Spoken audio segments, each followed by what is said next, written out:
Starfleet IT, how can I help you? Uh huh. Uh huh. Having problems with your Android? Shut down, huh? Well, have you tried turning it off and then on again? Well, yeah, you should give that a try. I think it will work. Yeah. Yeah, go ahead and try that. I'll wait here.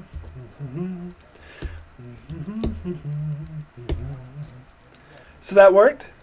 All good? Okay, it's functional. Great. Anything else I can help you with today? Uh huh.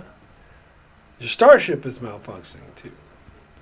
Well, have you tried turning it off and back on again?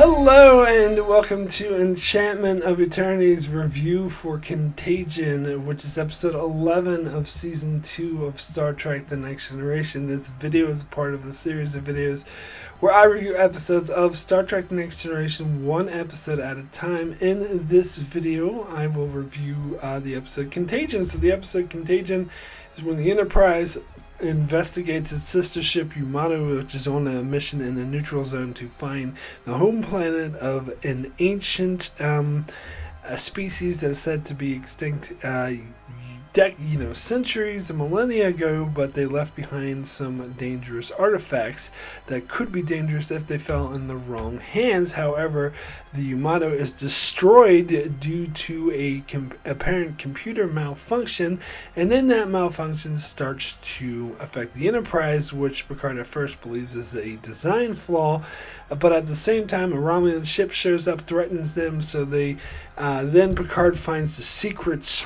of this technology in Iconium that must not fall into Romulan hands. So Picard takes the Enterprise deeper into the neutral zone, which causes more diplomatic tensions with the Romulans, but then the Enterprise begins to completely fall apart until they realize that it was a computer virus transmitted by a probe that affected the Yamato, and when the Enterprise downloaded Yamato's logs, they also got the virus, but at a slower rate, and the Romulan ship also downloaded those logs, so they're also suffering from the computer virus.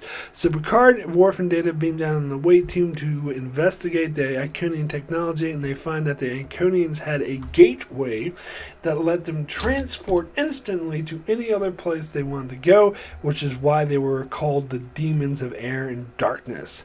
And so Picard realizes that this technology must not fall into Romulan hands. After Data is zapped by this technology and comes into the same issue that the Enterprise is suffering from, he decides to destroy the technology and just go through the gateway wherever he may end up, and Worf and Data use the gateway to get back to the Enterprise, where Data's self-correcting mechanism shuts himself down, purges the virus, and then reboots, and he's fine. And so from that, Geordi realizes that's how he also cures the Enterprise, is by shutting it down, purging the virus, and then rebooting it. And meanwhile, Picard destroys the Iconian technology, but when he steps through the gateway, he ends up on the Romulan ship, which is about to be destroyed from the computer virus. However, the Enterprise beam him back at the last second, and then they tell the Romulans how to fix their ship, and then they both go on their merry way. So, interesting thing about this episode, I really liked this episode.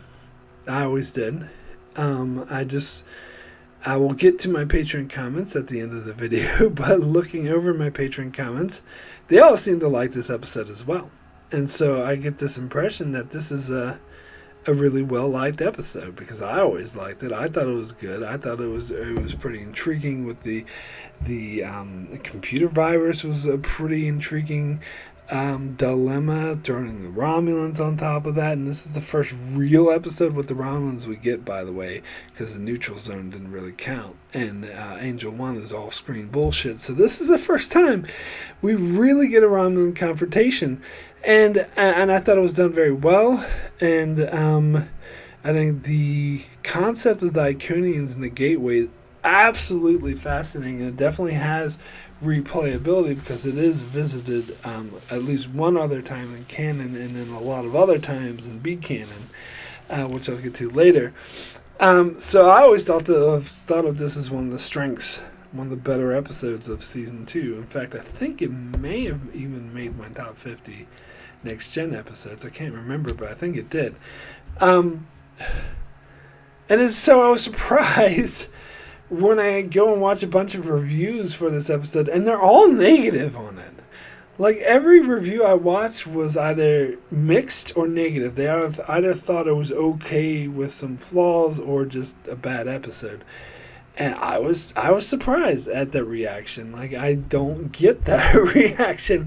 And to be honest, most of them had these minor, like, nitpicky things, which I personally don't care about. Like, the whole technology thing, I don't really give a crap about. So I always consider this a strong episode, so I was surprised to see so many people didn't like it.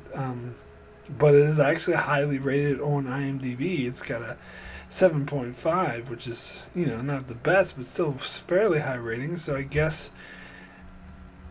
those reviewers are just outnumbered. I don't know why all of them don't like it, though, because there was like at least 4 that I watched. But anyway,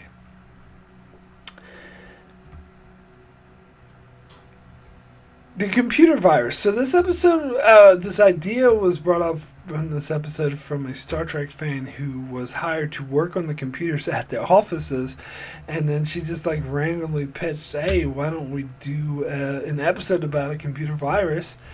And Maurice Hurley was apparently like, "Oh, that's a good idea. Why don't you write it?" So they actually got her to work with another writer and write the episode. And this, of course, is the only episode she wrote, but I think that is pretty amazing.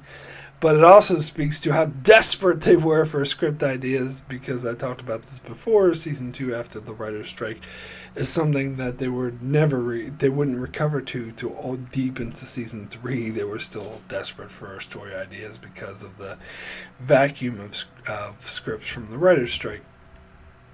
And this is also combined with the fact they had to do like 26 episodes per season, although there will only be 22 in this season, again, because thanks to the writer's strike, but still, I think it's 22. Anyway, so the other thing you have to remember is that this is the late 80s, where computer viruses weren't really a known entity the way they are now. They were kind of a novel idea. And so when she brought up that idea, they were like, it's for a futuristic show. And they were like, oh, yeah, what an interesting concept. But of course, nowadays it's kind of ordinary and cliche, and computer viruses are something we deal with on a regular basis, unless you're fortunate. At least you have to deal with trying to protect yourself from computer viruses. It's a known factor in movies and TVs that computer virus is a story that's been done a lot, and it's just an ordinary thing. But you have to remember, in the late 80s, it wasn't.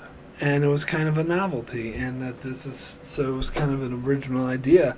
Also, the bit I did at the start of the video with the turning it on and off again, or off and on again, that is also not a known quantity, period, in the 80s. Now it's so much in modern nomenclature. It's just like a normal thing. It's become even a joke with it. I think the IT crowd, I never watched that show, but I heard that there was a common joke of them constantly saying, well, have you turned it off and back on again? Because that is the easy fix. And that was not at all known. So when you're watching it now and you're thinking, well, of course you turn it off and on again. They didn't even think to try this? What morons. But you got to realize that this was written in the 80s. and that was not a normal thing. And plus, I will even one-up you and give you an in-universe. Because in the 21st century, they're dealing with advanced technology that's like super advanced. And Jordy even laid out in this episode that like 90% of the Enterprise is done with automation without any like human supervision. So a technology that advanced, where they can have warp drive and transporters, they're probably beyond turning things off and back on again. That's probably not a thing anymore. So I would totally buy, because their technology is probably way better and way more advanced and not made to fail the way, modern day technology, because it's supposed to fail after a couple of years, so you go out and buy more products, plan obsolescence, sorry, my pronunciation, but that's what it is obsolete. Plan obsolescence. Anyway, that's a thing, and that wouldn't be a thing in the 24th century. And the technology would just not fail like this, and I think they normally wouldn't have issues. So I do kind of buy. I do buy that they would be really confused and flabbergasted by the computers all of a sudden malfunctioning, because I don't think that would be a normal thing. And in addition, they wouldn't think to just turn it off and back on again. That also I don't think would be a thing in the 24th century. But to be fair, this isn't a case of the Roddenberry box, where Roddenberry's 24th century is would be way more better than today's technology. Because it wouldn't even occur to him to turn it off and on again, because that wasn't a thing in the late 80s. So I actually have no issue with that. I'm totally by it. I'm willing to go with it. And I think it makes for a very interesting episode. I do think they are being a little bit obtuse by thinking it's a design flaw. Really? So you guys have been out in these Galaxy-class ships for several years, and you think that they're just a design flaw is just starting to show itself now, and it just so happens to show itself on two different ships at the same time.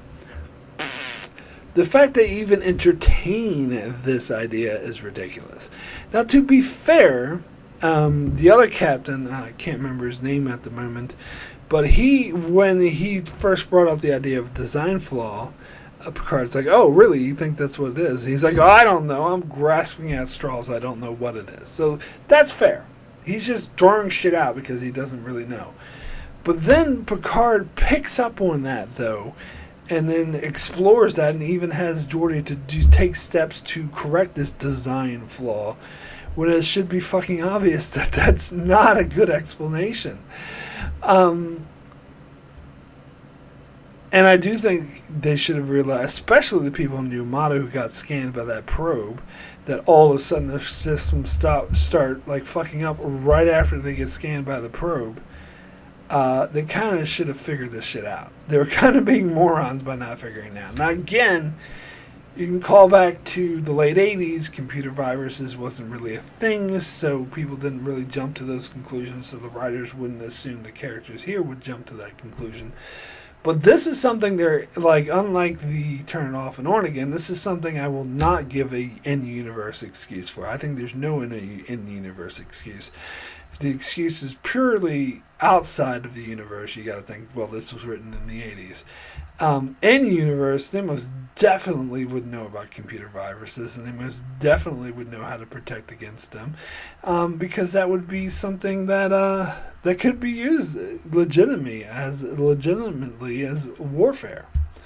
And so I think the Enterprise would have the latest version of was it McPhee or some sort of McPhee, what is it? And the other one. Anyway, they would have some version of a firewall that would protect them from enemy viruses. And the captain should have been able to figure it, what a wild coincidence the computer starts fucking up right after you get scanned by an alien probe. Must be a design flaw. That's stupid. But yeah, and then with Picard is a bit more excusable because he wasn't scanned by an alien probe. He was just downloaded Yamato's logs. But still, the malfunctioning started happening immediately after he downloaded the logs, and that ship had the infection. So it should have been it should have been more logical rather than, oh, we just so coincidentally happen to be experiencing the exact same design flaw as this other Galaxy class ship at the exact same time, which is a stupid leap in logic. The correct way of thinking would be like, oh, that Yamato's computer was infected by something and now we're acting up, so we obviously caught what it had. We obviously got the same computer virus.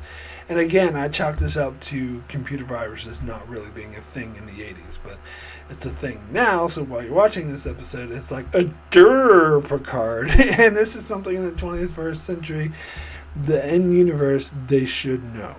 So no excuses for that one. But I think this was a very, like, the structure of the episode was very interesting. First, it starts off with the destruction of the Yamato, which was very chilling, and, like, the music for it was great.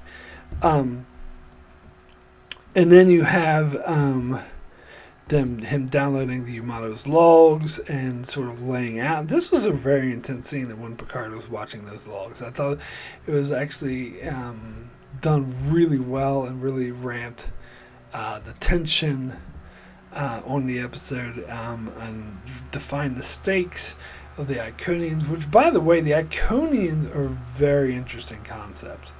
That there'd be, and this is, I should note, this is the first episode that establishes that Picard has a fascination with archaeology, and in fact, it doesn't really hammer it home. I think the episode Booby Trap is the one that really hammers it home, but they do mention it. Like, he definitely has, that interest there. And this is also the first episode where he says tea Earl Grey hot, which has become a regular staple, of course, very well-known thing in Picard. And I'm surprised that he didn't say it all the way up until this episode. I would have thought he would have said it before then. But anyway, the archaeology thing, that makes sense to me, though. You gotta talk about the music. As I said, I think the music throughout this entire episode was amazing. Again, I really get into the music, especially the music beat when the Yamato was destroyed, but then later when they encounter the Iconians and they're playing, that tense music when Data gets zapped. So I was ready to praise whoever did the music for this episode, because at this point in the show, both Ron Jones and Dennis McCarthy were doing music for the show, and I said before, I think Ron Jones is overrated. People seem to act like his music was amazing and Dennis McCarthy was kind of boring, which I disagree with. I actually much prefer Dennis McCarthy's music. I talked about this a lot in many other videos. I think he is synonymous to Star Trek, and he is what defines Star Trek music. And I've been on the record saying multiple times that he did the music for Generations, which I think easily had the best music of the Next Generation films, and that the music from Jerry Goldsmith got progressively worse in the TNG films, and I think they never should have done that. I think they should have kept Dennis McCarthy, and he did an amazing job in TNG, Voyager, and DS9. But I was ready to praise whoever did the music, because whoever did it, it was good, and I just looked it up, and it was, in fact, Dennis McCarthy. That's not saying Ron Jones doesn't do good music, because he does too. It's just a different style, and I think I prefer Dennis McCarthy's style. So I think I'm kind of linked into it, and I sort of noted that right away. The music just really stuck out to me as being particularly good in this episode. But anywho, let's talk about the Iconians, shall we?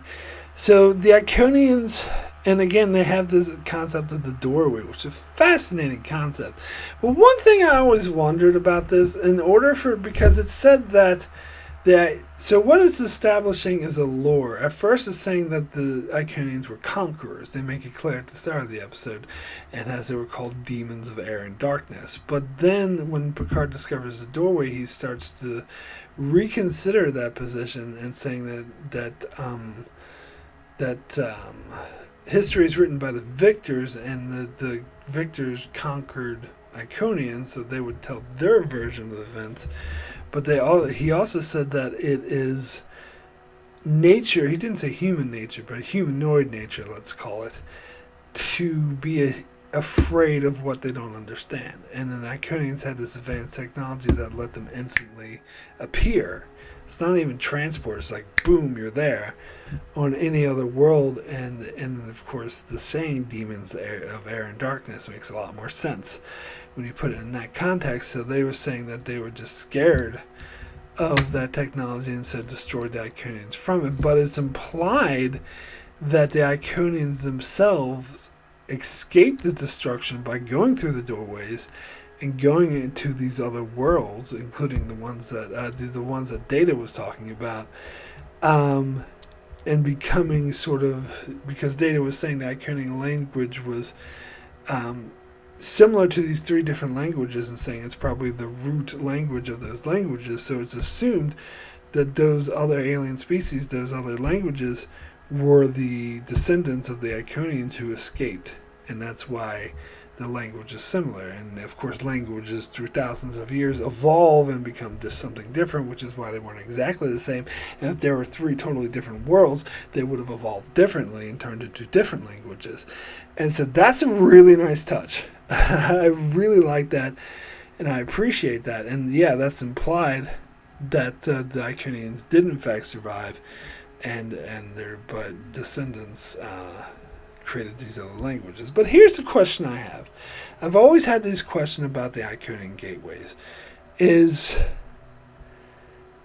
Okay, so they use the gateway to instantly appear on other planets, making them look magical. But once they're there, how do they get back? How do they get to other places? It's assuming that they must have that technology on the other world in order to get back. Otherwise, they'd just be stuck there. So what would be the point? That doesn't seem like a very effective weapon. Yes, you can instantly appear anywhere, but then you're stuck.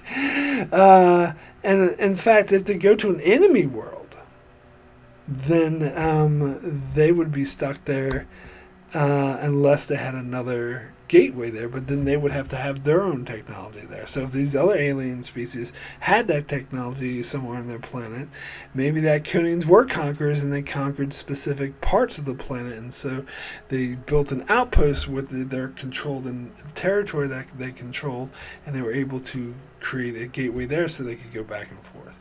So maybe Picard's wrong. Maybe they were invaders, because that's the only thing that makes sense to me, unless of course they weren't invaders and they're just explorers and they would just appear out of nowhere and be like, hey, how's it going? And everyone brings out their torches and pitchforks and starts killing. Which again, it doesn't seem like that doorway's that very useful then, does it? But anyway, it is, yeah, and it's a fascinating concept. So they did bring it back again in the Deep Space Nine episode To the Death. I think, yeah, that I believe is the only other time in canon the Iconians are mentioned. I hope that they mention them again in the future. In newer Star Trek shows, Lower Decks would be ripe for that. I don't know if Strange New Worlds, because I wouldn't want to pre-TNG, because that would mess with canon a bit. But if it was, because, Picard discovered the doorways for the first time. But if it was Discovery, they could do that, but there's only one season left. So I doubt although the last season's supposed to be about archaeology, like Indiana Jones type adventure, so maybe it will involve the Iconians. I even think I've seen that theory pop up online, but I doubt it. I doubt that will be the case, but that would be interesting. Anyway, so you probably some people might be watching this in the future after Discovery Season 5 has come out, so they'll already know that I'm right or wrong. But anyway, I'll know by then too. Anyway, so Deep Space Nine used it in the episode To the Death when the rogue Jim Hadar, in fact, had discovered an Iconian gateway in the Gamma Quadrant, and they were going to use that to wreak havoc on everything. But again, they would run into the same problem I just talked about. They could, especially since we know for a fact that would be the only gateway, so they would instantly appear on another planet and then be stuck there. So the only way they could, actually do anything is in order to instantly conquer that planet and conquer that spaceport and take over the spaceships. Or just, how many, but that's a slim doorway. Like, they couldn't send in, like, I guess they could have, like, a constant stream of, like, Jim Hadar running through the doorway, but all you would need, and plus there's not that many of them, they have limited numbers, because it was just a group of rogue Jim Hadar, not the entire Dominion, so all they would need is, to put, like, weapons, like, pointed at that gateway. Now, granted, they would be caught off guard at first, but then once you see the first Jim Hadar doing it, all you had to do is put weapons there, like cannons or something, bombarding that one gateway, and they would be screwed. So, I don't know how effective they were talking like they would be the ultimate weapon, but I really don't know how effective it would be. And plus, in that episode, doesn't really explain how an Iconian gateway made it all the way to the Gamma Quadrant. I guess this is implying that Iconian Empire was that vast, which is definitely not what this episode implies, but that's fine. Could be, maybe. But,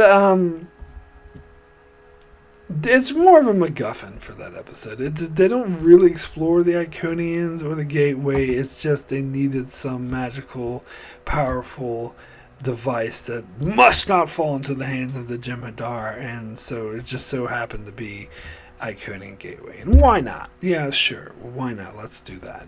Whatever. It's a nice callback. The bigger thing is B canon for me. Because I remember in the early 2000s when I was reading Star Trek novels, they would often do these group of novels, like they would all have a theme, and they would do a book in each of the different Star Trek series all along, like continuing like the one story along the same theme. And the theme of this one was gateways.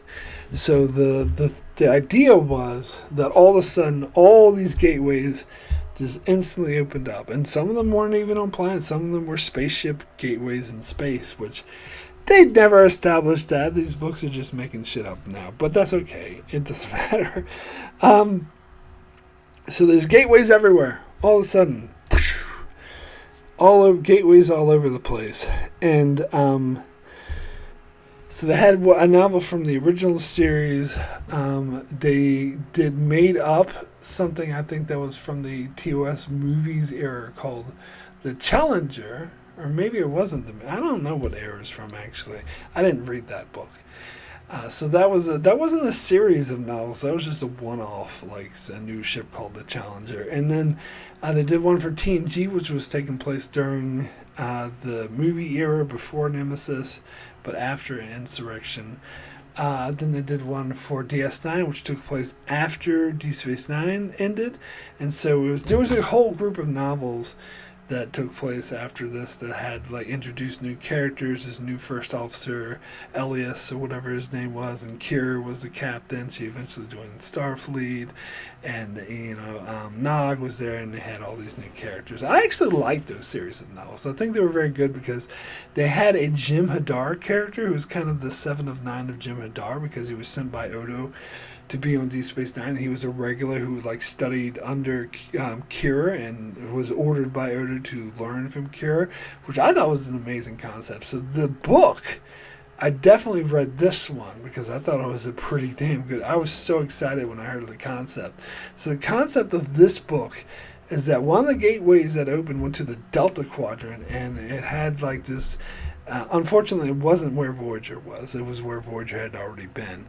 And it opened up this portal to where this Malon ship was having their toxic radiation, and it was pouring through the portal going to the Alpha Quadrant and putting all these planets at risk and danger. So Kira traveled through the gateway with the Jem'Hadar, who was studying under her, and they went to stop this toxic things from going through the ship. But it turned out that the Malon ship had already been, the Malon all aboard the ship had all been killed by Hirogen, and that Hirogen had taken on over the ship. So when they go there, instead of finding Malon there, they find Hirogen. And so most of the book was about this Jem'Hadar hunting down and fighting these Hirogens. And what a fucking awesome conflict is that? Jem'Hadar versus Hirogen. How fucking awesome is that? And of course, Kira was there too to help out as well. So I actually really liked that one. I was like, oh wow, what a good book. But then the Voyager one, that was kind of boring. I thought it was okay. It was just about like all these space doorways opening up in the Delta Quadrant, so all these ships from all over the galaxy, and none from the Alpha Quadrant, because then that would give Voyager the easy way to go back to the Alpha Quadrant. But all these ships from the galaxy got trapped in the Delta Quadrant, just like Voyager, and so Voyager was kind of the mentor to all these other ships who were trapped and were trying to get back. Apparently they couldn't get back through the doorways, I don't know why. But anyway, the Voyager had to deal with all these ships that were in the same situation with them, but they have a lot more experience, so they were like there to help it out. But it has to say that one was okay. Then they did one for New Frontier, which was an original series of novels. I never liked New Frontier that much. I think I've read a couple there. Started getting into her books a little bit because they were very serialized, but they're also very pulpy. I don't think they're very Star Trek-ish. Too pulpy. I know Star Trek is pulpy, but it's more pulpy. It's too pulpy. Anyway, and then they ended it with a series of short stories, one that concludes each of these 6 previous books, which is pretty interesting, called What Lay Behind, because at the end of every single book, the captain stepped through the doorway, and so this collection of short stories dealt with what happened to the captain after they stepped through the doorway. And I think the DS9 one from this one was actually kind of boring, because it just had Kira somehow transport back in, Cardassian occupation era of Bajor and hang out with Shakara or something. I don't know. It was weird. I didn't like it. And I don't remember what happened in the other ones. Oh, I think Picard ended up actually meeting an Iconian. So that was, and they were portrayed as kind of like godlike, or maybe Kira met the Iconian too. Maybe they both did. I can't remember. But anyway, the Iconians were portrayed as kind of outside of time and sort of godlike, so they weren't like still alive or still around, but they were kind of in this infinite space, and they seemed very godlike, and they learned from them how to shut down the doorways or whatnot. But that, to me, that goes against the spirit of this episode, which is about as I said, the Iconians evacuating to these other planets and just becoming normal. They were just normal people, and they spawn these other races that the Federation has heard of. But then apparently there is Star Trek Online, which I never played that. I'm not much of a gamer. Apparently they had a storyline with the Iconians being malevolent, so being villains, and attacking the Federation. I don't like that. Again, it goes against the spirit of this episode, but I like the portrayal in the books better, that they're benevolent and kind of just godlike, or sort of non-interference-y, sort of just there. I don't really like the idea of them being villains, but of course I never played that game, so I wouldn't know how that storyline goes. Anyway, the Romulans, I guess I didn't talk about the Romulans yet. This features, if I can look up the actress's name, Caroline Seymour, who's a pretty good actress. I've seen her in a lot of things, particularly Star Trek. She pops up again in the episode First Contact. I think she's in several episodes. Oh, she played in that Victorian holodeck thing that Janeway did in the first season of Voyager. That was dumb. And she's been in, I think I saw her in Seinfeld once and a couple other shows or movies. But anyway, the main thing I know her from is playing the Romulan commander in Face of the Enemy. And she also plays a Romulan commander in this episode, but they're not the same one. They have different names. The name of the Romulan in this episode is Taurus. And I can't... Tereth, I think, might have been the name of her character in Face of the Enemy. So two different characters. And I heard the story that after, when they cast her, they didn't realize that they had this actress play a Romulan commander before. And I don't think they realized this until after they filmed the episode. And they were like, oh, right. We actually had that same actress playing a Romulan commander before. We should have just made it the same character. And you should have. And I don't know why the actor didn't point this out, because surely the actor remembered, oh yeah, I'm playing a Romulan commander again. They could have just did an easy name change it to be the same name and say this is the same. I mean, it wouldn't have hurt continuity at all. I think it would have been cool to have this reoccurring, so you have another reoccurring Romulan commander and not just Tom. And then they could have brought her back for some more episodes after that. Say, hey, she's already been in 2. Why not bring her back? And she's a great actress anyway. Does a good job as a Romulan, like amazing Romulan. So yeah, let's bring her back again. But no, somehow no one put 2 and 2 together that the same actress is playing a Romulan before. Anyway. But yeah, as I mentioned, this was the very first time we get a Romulan as the main adversary other than the neutral zone, which all they did in that is just show up and be like, we're back, or whatever, with some bullshit. They were the main sort of adversary antagonist for the episode. And again, as I said, I like the way that she was portrayed. And it's just like, we're claiming this planet for the Romulan Empire. And Riker's like, this is the neutral zone. You can't claim shit. That was kind of funny. And then how she was like, Picard showed up. He's like, oh, at least I get the pleasure of knowing you die with us. And then he beams away. And he's like, not, I think, today, Commander. Which, there's a whole thing about whether people can actually talk while they're being transported, because they don't really have a mouth. But I don't care about that. It's fine. But yeah, ultimately, yeah, I did find this episode. I think the concept of the Icarians lived on. As I said, it's a fascinating concept that fascinated a lot of people. And I think it's used very well, too, especially how it introduces Picard's love of archaeology. So yeah, I really like this one.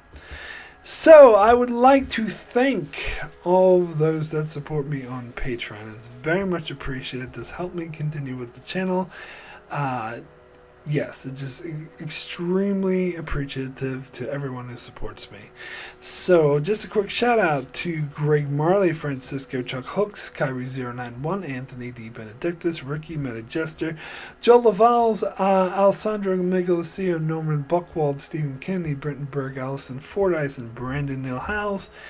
Thank you all so very, very much for your support. So, we do have a couple Patreon comments on this episode as well. First comment is from Norman Buchwald that says, the DOS days of computer viruses, making it a brilliant TNG metaphor, which even then, the obvious solution, but to this day, many do not remember it until hours later, is to reboot, or to go former image for USGUI/Windows people.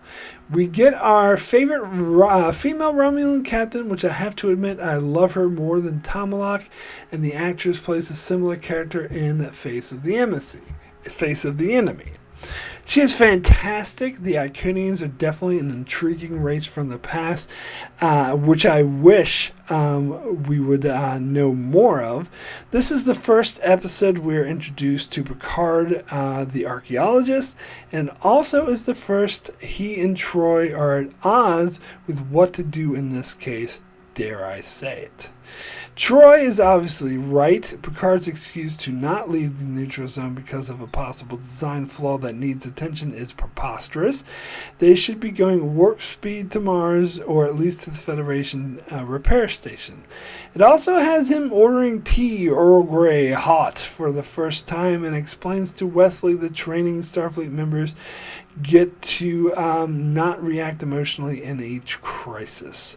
And we see our first Galaxy-class ship destroyed. And for a second, we wondered if a main character's death was going to be an annual event when Data shuts down. There's so much to rave and so much here, what is to come, that is true magic of TNG, that I am giving it 9 rocks Riker wants to throw at an enemy ship out of 10. Note, he finally gets to throw one in the 3rd season of Picard. Well, that's a good point. Yeah, you bring up the scene with Wesley. That's actually a really interesting scene, where Picard gives him the pep talk of, Wesley's like, how do you deal with it? He just saw thousands of people die right in front of him. It's even more tragic that Picard offered to be non-essential personnel to the Enterprise, and the captain's like, nah, don't wait, it won't come to that, it's fine. We find out it's yet another dumb decision, and that he could have, all those civilians that died, that it could have been saved. But anyway, yeah, that was a good scene with Wesley. I think that was a good use of Wesley, and I like Picard's answer was like, oh no, it does affect us. We've just been trained to put it aside during a crisis, which I talked about before is what makes sense for officers to do, that they can't let their feelings of loss or their sadness to overwhelm them. They need to move on and deal with the crisis situation first. So that was a nice touch. Alright, so next comment is from Ricky, who says, I actually think this is one of the better episodes of Season 2 of TNG. This one had some very suspenseful moments, and it was engaging throughout. I also found the Romulan involvement quite intriguing as well, so my rating is a 7 out of 10. Definitely a good episode. So final comment is from Greg Marley, who says, this is the 3rd really impressive episode so far this season after Elementary, Dear Data, and Measure of a Man, and again shows how much things were stepped up from the first year. There's a genuine sense of danger and mystery throughout. The Romulans are seen for the 2nd time in TNG and are convincing as menacing peer competitors. Some more classic Will Wheaton bad acting with Picard in the ready room. Geordi, our new chief engineer, gets some really good material here. It's interesting when they have to confront the possibility that there's a design flaw in the Enterprise. There's a good comedic moment between him and Data on the floor of engineering. I like this one a lot. Yeah, Geordi's another good thing, because I'm starting to realize that again going through it in order, that Geordi hasn't been that well established as an engineer at this stage. And it was great seeing him really, really act as an engineer in this episode. And the scene where he's goes in a turbolift and is getting tossed around was actually pretty cool. That was a pretty intense scene because the time was coming. He had to show up, and he just gets flung out into the bridge. He's like, destroy that probe. That was a good moment.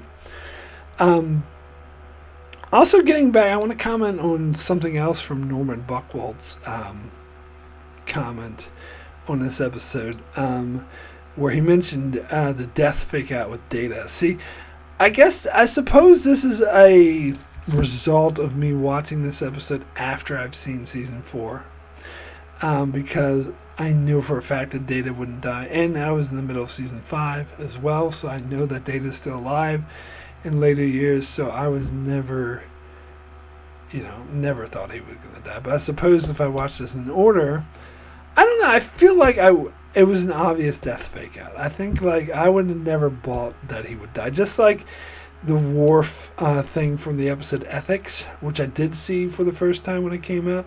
I knew for a fact Worf wasn't dead. It was an obvious fake out. And this is an obvious fake out.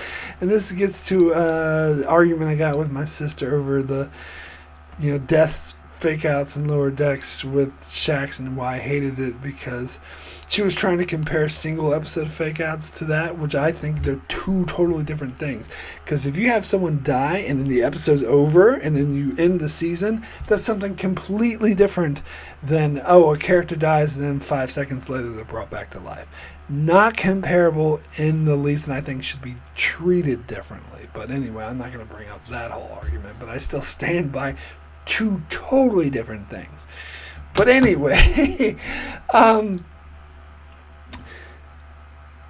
so my rating for Contagion out of 10 is going to be an 8, extremely good. I won't go quite as high as the 9 like Norman did, but definitely going higher than the 7 like Ricky did.